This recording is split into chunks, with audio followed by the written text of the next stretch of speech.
Assalamualaikum warahmatullahi wabarakatuh. Saya Felendriani dari Perbankan Syariah, peserta KKN Daring 2020 kelompok 88. Di sini saya akan menjelaskan mengenai uang atau dana. Dalam flyer ini terdapat beberapa materi yang akan saya jabarkan. Yang pertama, definisi uang berdasarkan etimologi Islam. Uang menurut etimologi Islam yaitu al-naqdu yang artinya tunai. Nah, maksud tunai di sini adalah memberikan bayaran dengan segera mungkin, jadi tanpa ditunda-tunda. Adapun dalam hadis Jabir disebutkan yaitu membayarkan dengan tunai kemudian digunakan barang yang sudah dibayarkan, termasuk penggunaan kata masdar. Nah, akan tetapi orang Arab pada zaman Rasulullah Shallallahu Alaihi Wasallam tidak mengenal kata nukud. Nah, mereka ini menggunakan kata dinar atau dirham. Jadi, pengertian uang dalam Islam itu yang pertama dinar. Dinar itu berasal dari kata Romawi yang yaitu kata denarius. Nah, arti dari denarius ini adalah emas cetakan. Jadi uang tersebut berasal dari emas yang dicetak. Nah, yang kedua ada dirham. Nah, dirham ini berasal dari bahasa Yunani yaitu drachma yang artinya perak cetakan. Nah, uang tersebut berasal dari perak yang dicetak oleh mereka. Nah, uang tersebut juga digunakan sebagai alat tukar untuk jual beli. Adapun yang ketiga yaitu fulus. Nah, fulus ini uang tembaga yang juga merupakan uang tambahan untuk membeli barang-barang yang murah, yaitu disebut fulus. Lalu, fungsi uang dalam ekonomi Islam itu adalah sebagai alat tukar dan juga alat satuan hitung. Secara umum, fungsi uang itu diantaranya yang pertama sebagai alat tukar. Nah, maksudnya itu adalah uang tersebut sebagai alat mediasi pertukaran antara satu pihak dengan pihak lainnya.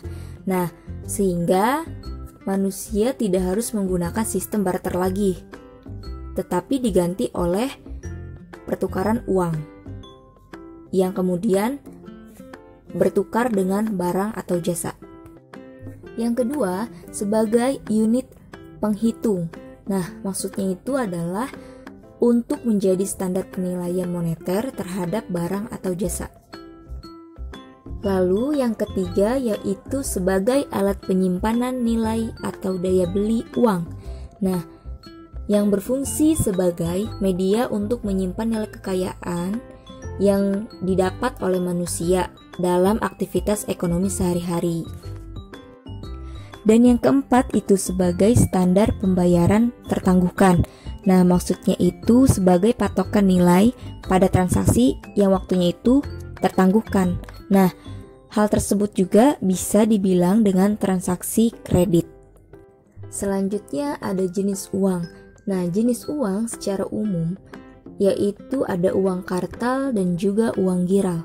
Nah, uang kartal itu adalah alat bayar yang sah dan juga wajib digunakan oleh masyarakat dalam melakukan transaksi jual beli sehari-hari.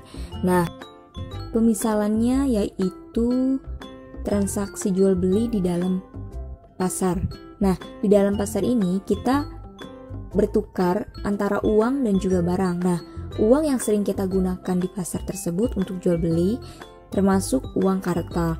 Nah, uang kartal ini bisa digunakan sebagai transaksi, baik itu di pasar, baik itu di perbankan, maupun di lingkungan bermasyarakat.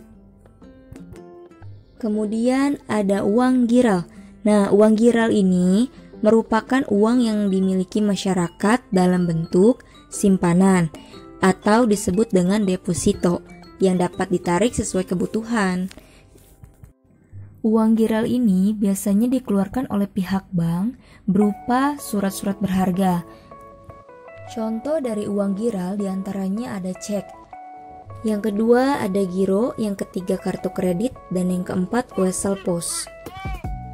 Baik, itu saja mungkin yang dapat saya sampaikan. Dan buat kita untuk mencegah penyebaran COVID-19 dengan mencuci tangan secara benar dan juga bersih, baik itu sebelum maupun sesudah melakukan aktivitas sehari-hari.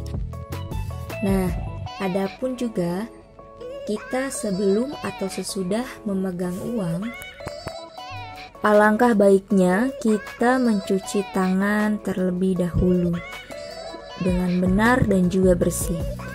Terima kasih, mohon maaf jika ada salah kata. Wassalamualaikum warahmatullahi wabarakatuh.